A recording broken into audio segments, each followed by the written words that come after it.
Você já percebeu que existe uma pergunta muito mais perturbadora do que qualquer equação, qualquer partícula ou qualquer buraco negro? Não é sobre o que o universo é feito. É sobre quem, exatamente, está aí dentro de você vivendo tudo isso. Faz um teste simples. Aperte sua mão. Sinta essa pressão. Sinta esse pequeno incômodo. Agora vem a parte inquietante. A ciência sabe do que a sua pele é feita. Sabe do que seus nervos são feitos. Sabe do que seu cérebro é feito.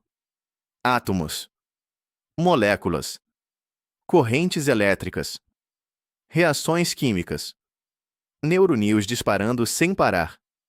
Mas onde está a coisa que sentiu esse toque? Onde está a parte que percebe? Onde está a experiência em si? Você pode apontar para a cabeça, claro. Todo mundo aponta. Mas quando abrimos a cabeça, quando olhamos com scanners, eletrodos, microscópios e toda a tecnologia que existe, encontramos células, sinapses, sinais, impulsos. Nunca encontramos alguém que está vivendo tudo isso.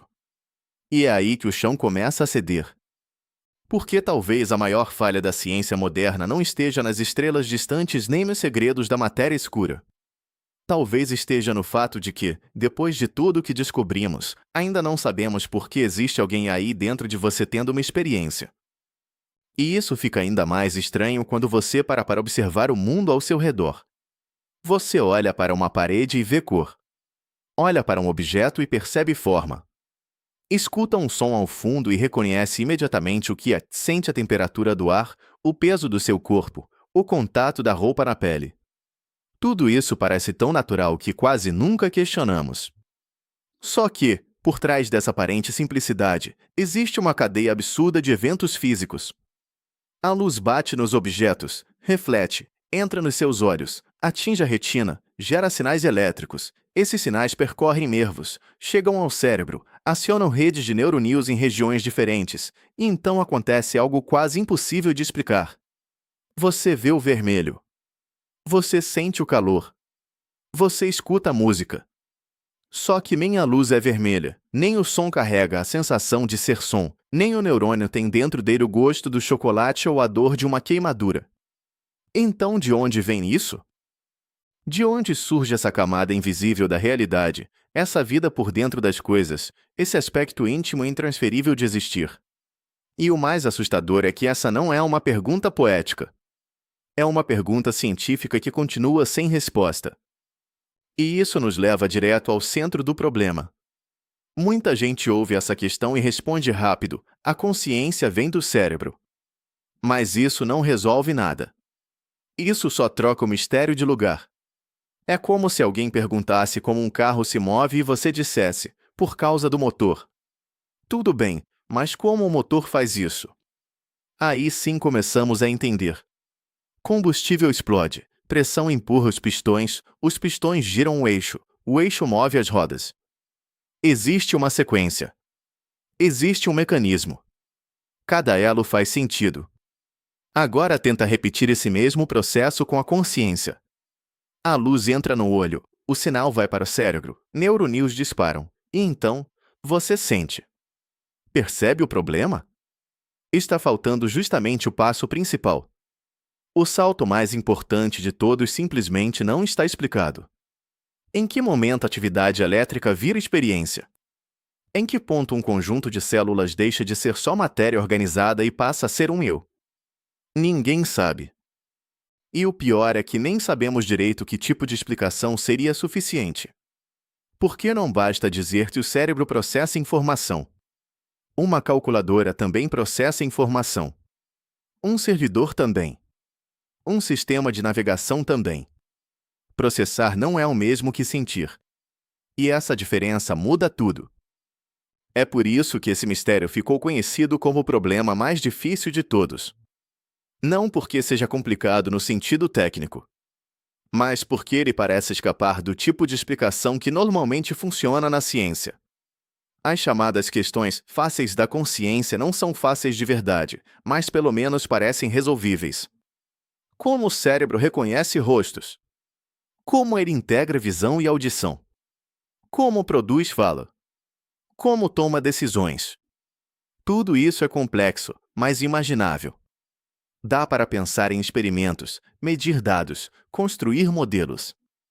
Já a pergunta realmente brutal é outra. Por que todo esse processamento vem acompanhado de uma vida interior? Por que existe alguma coisa que é ser você? Por que não acontece tudo no escuro, sem ninguém do outro lado? E foi aí que a discussão saiu da neurociência e virou um abismo filosófico. Porque, de repente, a questão já não era só como o cérebro funciona. Era porque existe algo em vez de puro mecanismo. Agora pense em uma hipótese que incomoda muita gente. Imagine que nós conseguíssemos construir um robô perfeito. Não um robô tosco, mecânico, obviamente artificial. Um robô realmente indistinguível de um ser humano em comportamento. Ele olha, ouve, responde, reconhece pessoas, faz piadas, chora num funeral, sorri ao ouvir uma música antiga, diz que está apaixonado, diz que está com medo, pede para não ser desligado. Do lado de fora, tudo parece normal. Tudo parece consciente. Mas e por dentro? Existe alguém ali? Ou é só um teatro vazio, uma máquina extremamente sofisticada dizendo as palavras certas sem sentir absolutamente nada? Esse cenário parece ficção, mas ele expõe a ferida do problema. Por quê? Olhando apenas para o comportamento, talvez a gente nunca consiga saber. Nada na física, por si só, aponta para o momento em que um sistema deixa de ser matéria organizada e ganha experiência subjetiva. É como se o universo soubesse descrever movimento, troca de energia, interação entre partículas, mas ficasse em silêncio total justamente quando perguntamos por que alguma dessas interações deveria ser sentida por alguém. E é aí que a dúvida começa a ficar pessoal. Se uma máquina pudesse agir exatamente como você, o que provaria que ela não é consciente? E, pior ainda, o que provaria que você é? Essa linha de raciocínio fica ainda mais desconfortável quando a gente percebe que quase toda a sua experiência é feita de qualidades que não aparecem em nenhuma equação. O vermelho do vermelho. O gosto do café. A pontada de dor quando você bate o dedo. O arrepio ao ouvir uma música específica. O alívio depois de um susto passar. Nenhuma dessas coisas parece caber naturalmente em uma descrição puramente física do cérebro. A física pode falar de frequência de onda, potencial elétrico, liberação de neurotransmissores, sincronização neural. Mas nada disso parece capturar o que é, de fato, viver a experiência. Você pode escrever tudo sobre a luz vermelha em termos de comprimento de onda. Pode mapear toda a atividade cerebral associada ao ato de ver uma maçã. Ainda assim, a pergunta continua de pé: por que aquilo é vivido como vermelho por alguém? Por que não é só um circuito reagindo? E esse detalhe destrói a ideia de que estamos lidando apenas com uma questão de grau, como se bastasse mais complexidade e pronto. Porque complexidade, por si só, não produz necessariamente sensação. Uma cidade é complexa. A internet é complexa. O clima é complexo. O mercado financeiro é complexo. Mas ninguém olha para uma tempestade e diz que ela sente saudade. Ninguém olha para uma bolsa de valores e imagina um sofrimento interior. Então existe alguma coisa especial aqui. Só que ninguém consegue apontar exatamente o que. E quanto mais você tenta agarrar essa resposta, mais ela escapa. Mas talvez a coisa fique realmente perturbadora quando você percebe que o cérebro nem sequer funciona como uma unidade simples. Quando você olha para uma maçã, por exemplo, sua experiência parece una, contínua, compacta. Você vê uma maçã só. Redonda, vermelha, parada na mesa. Só que o cérebro não processa isso em um único lugar. A cor é tratada numa região. A forma, em outra. A posição espacial, em outra. O movimento, em outra. O som ao redor, separado. O toque, separado.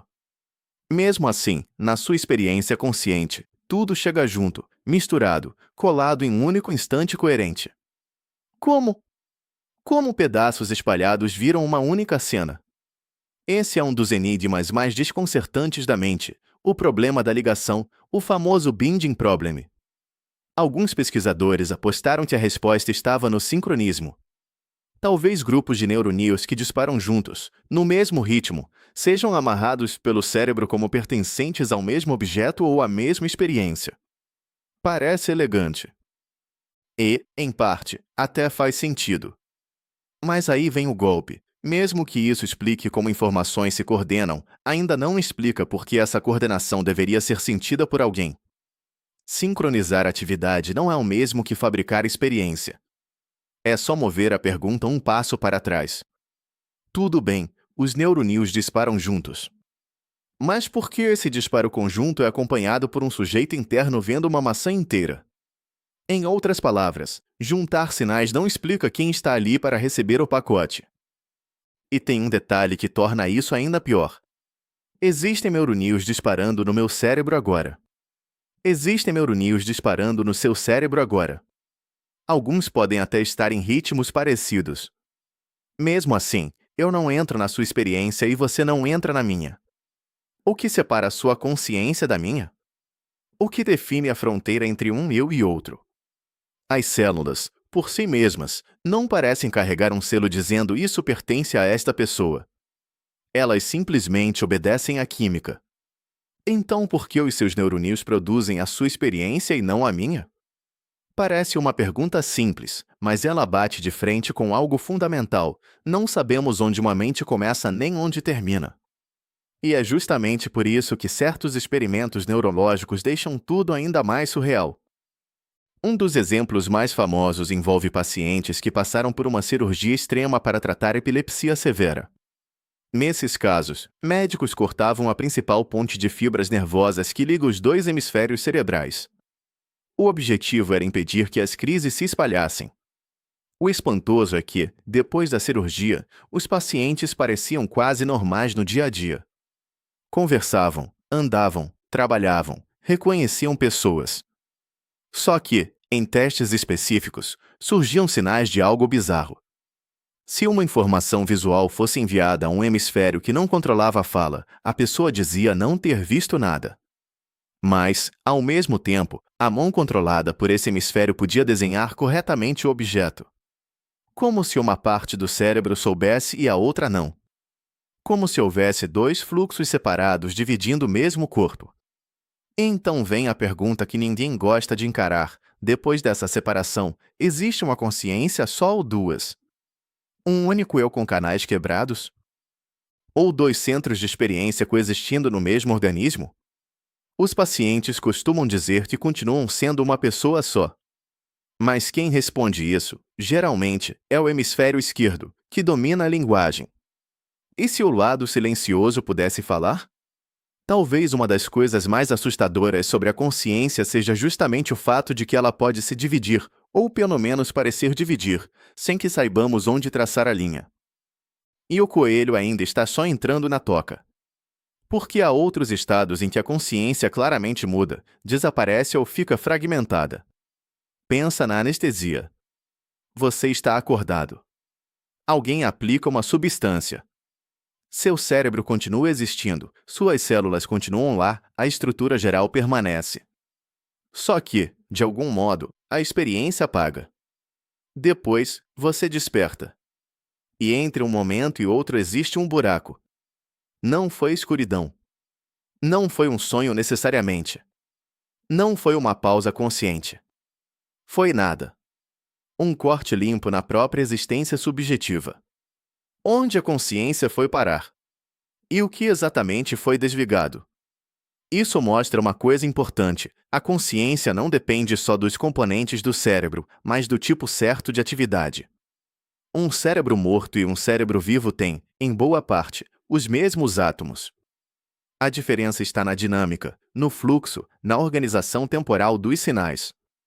Mas que dinâmica é essa? Não pode ser qualquer uma. Furacões também têm dinâmica. Redemoinhos também. Correntes elétricas em cidades também. Nem por isso parecem conscientes. Então deve existir alguma forma muito específica de organização que permite experiência. Só que seguimos sem uma fórmula que diga qual. E isso é inquietante, porque significa que sabemos desligar a consciência sem saber o que, de fato, estamos desligando. Outra coisa que bagunça tudo é perceber que sua experiência do presente é, tecnicamente, uma construção atrasada. A luz leva tempo para chegar aos seus olhos. O som leva tempo para alcançar seus ouvidos. Os sinais nervosos levam tempo para serem processados. Seu cérebro recebe tudo em momentos ligeiramente diferentes, com atrasos minúsculos, e mesmo assim monta uma sensação de agora contínua e sólida. Você não vive o mundo como um mosaico quebrado chegando por partes. Você vive tudo como um presente unificado. E isso já é estranho o bastante. Mas tem mais. Você pisca, e o mundo não some. Seus olhos fazem movimentos rápidos o tempo todo, e durante esses movimentos sua percepção é interrompida, só que você quase nunca nota. Seu cérebro preenche lacunas, corrige falhas, suaviza cortes, inventa continuidade. Em outras palavras, a realidade consciente que você toma como imediata já é uma reconstrução. Um modelo. Uma aposta interna do cérebro sobre o que está acontecendo lá fora. Só que existe alguém assistindo a esse modelo. Existe alguém recebendo esse filme editado. E, no momento em que você tenta localizar esse espectador, tudo desmorona de novo. Porque ele não pode ser um homenzinho dentro da cabeça olhando para uma tela. Se fosse isso, quem estaria olhando dentro da cabeça do homenzinho? E quem estaria olhando dentro da cabeça desse outro? Isso viraria um regresso infinito. Então não existe uma plateia interna. Não existe uma cabine de cinema no cérebro. Mas, se não existe um observador separado, o que exatamente significa dizer que há uma experiência acontecendo? Talvez por isso algumas pessoas tentem escapar dizendo que a consciência é uma ilusão. Que não existe um alguém real aí dentro. Que o cérebro apenas processa informação e produz relatos sobre si mesmo, como se tivesse experiências, sem que exista uma experiência de verdade. Essa ideia é provocadora. E, à primeira vista, parece ousado o suficiente para seduzir. O problema é que ela tropeça quase imediatamente. Porque uma ilusão ainda precisa aparecer para alguém. Um truque de mágica só funciona se houver um observador enganado. Miragem pode não ser água, mas a aparência da água ainda está sendo vivida por alguém.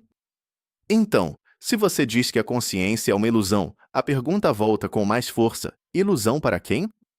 Quem está sendo enganado? Quem está tendo a experiência da falsa aparência?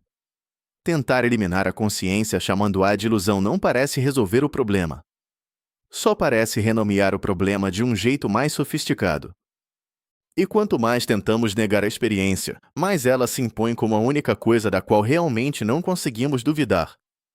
É aí que entram as grandes teorias que tentam salvar a situação.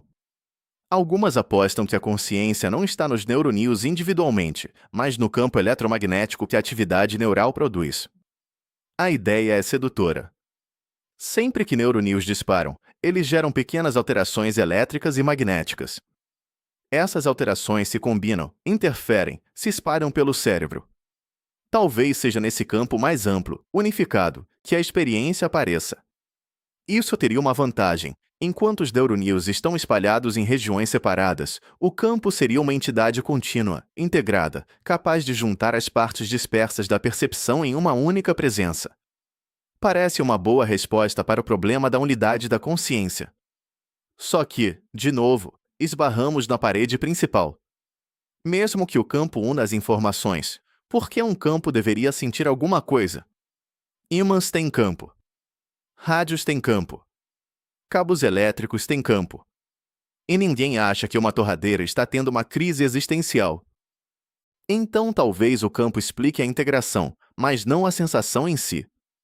Mais uma vez, a teoria parece iluminar um canto do enigma, sem tocar no centro dele. Depois vem a rota mais famosa e mais polêmica de todas, a hipótese quântica. A lógica é tentadora.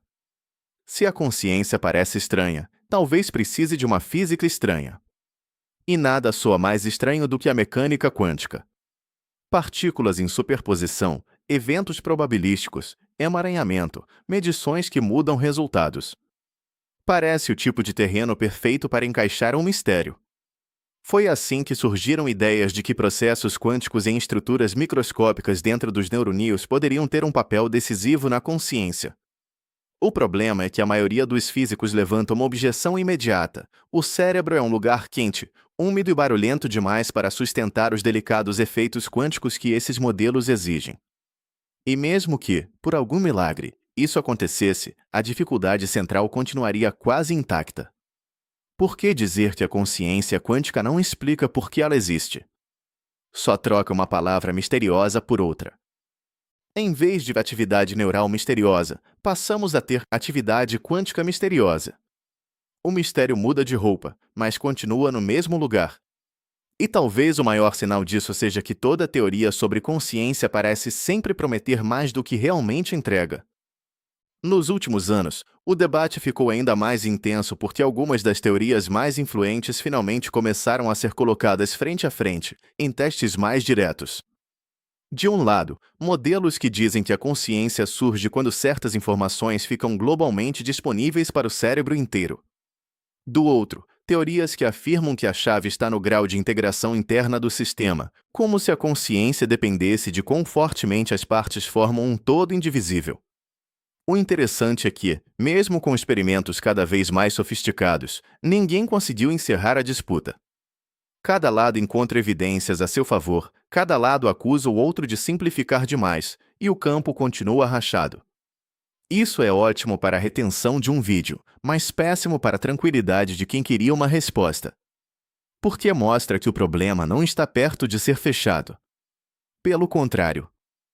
Quanto mais avançamos, mais percebemos que estamos cercando a consciência por fora, sem invadi-la de verdade. Sabemos correlacionar estados cerebrais com experiências.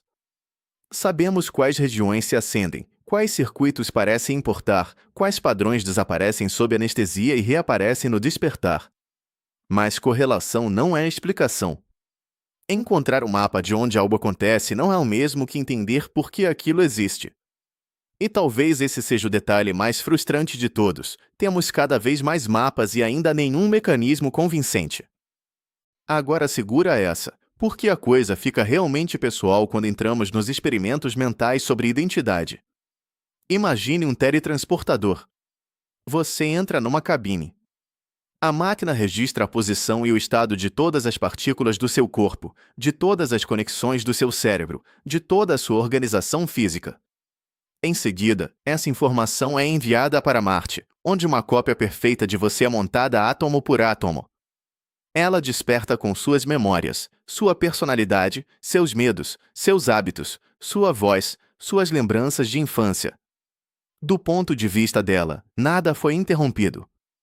Ela entrou na máquina e abriu os olhos em Marte. Mas agora vem a pergunta brutal: essa pessoa é você? Muita gente responde que sim, porque o que importa seria o padrão, não a matéria exata. Afinal, os átomos do seu corpo já mudam com o tempo mesmo. Outros dizem que não. Dizem que você morreu na cabine original e aquilo em Marte é apenas uma cópia perfeita, convencida de ser você. Só que não existe teste definitivo para resolver essa briga. Ambas as versões teriam as mesmas memórias. Ambas jurariam ser o original.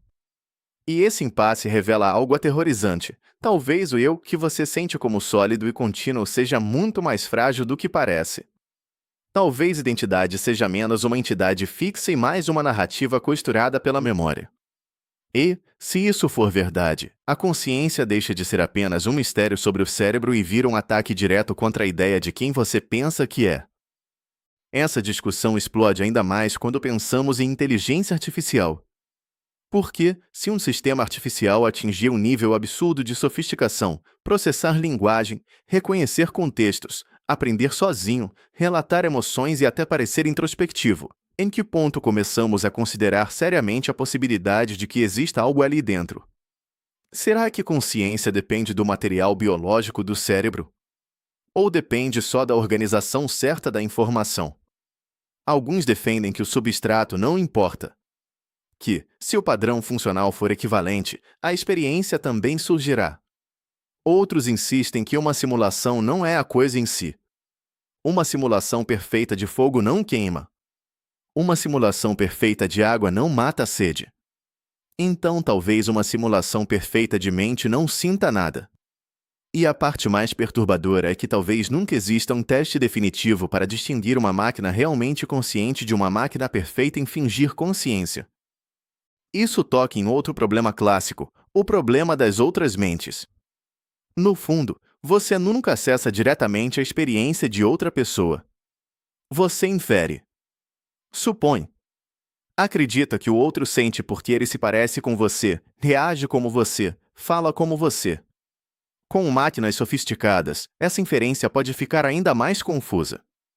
E isso nos empurra para um cenário desconfortável. Talvez já estejamos nos aproximando de sistemas que podem imitar tão bem a consciência que a diferença prática se torne quase impossível de detectar. Mas, no meio de tudo isso, existe uma pergunta que muita gente esquece de fazer. Por que esse tema importa tanto? Por que a consciência não é só mais um quebra-cabeça curioso da ciência? A resposta é simples e brutal, porque a consciência não é um detalhe da realidade. Ela é o lugar onde toda a realidade conhecida aparece para nós. Tudo que você sabe sobre física, química, biologia, espaço, tempo, memória, amor, medo, dor, prazer, vem através da experiência. Sem consciência, não haveria mundo conhecido. Haveria apenas processos acontecendo sem serem vividos por ninguém. E tem mais, é na consciência que mora o valor das coisas. Dor importa porque dói. Alegria importa porque é sentida como alegria. Perda machuca porque existe alguém vivendo a perda. Se não houvesse experiência, o universo seria apenas movimento cego, sem significado, sem sofrimento, sem beleza, sem qualquer ponto de vista a partir do qual algo pudesse realmente importar.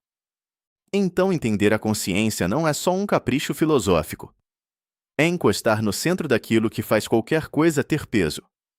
E talvez seja exatamente por isso que esse problema nos assombra tanto, porque descobrir o que é a consciência pode mudar nossa ideia de ciência, de vida, de moral e de realidade ao mesmo tempo. É nesse ponto que algumas pessoas começam a considerar uma hipótese que parecia absurda, mas talvez não seja tão absurda assim. E se a consciência for fundamental? Não no sentido de que tudo no universo precise ser consciente como um ser humano, mas no sentido de que a consciência talvez não seja produzida a partir de algo mais básico. Talvez ela seja uma das peças básicas. Como massa. Como carga elétrica. Como espaço-tempo. Algo que não surge da matéria do jeito que espuma surge da água, mas algo que já faz parte da estrutura do real e se manifesta de maneiras específicas quando a organização física atinge certos estados. Essa ideia incomoda porque vai contra o instinto da ciência de reduzir tudo a componentes menores. A ciência gosta de desmontar, decompor, explicar o complexo em termos do simples. Mas talvez exista um ponto em que a redução pare. Talvez a consciência seja o chão, não o edifício.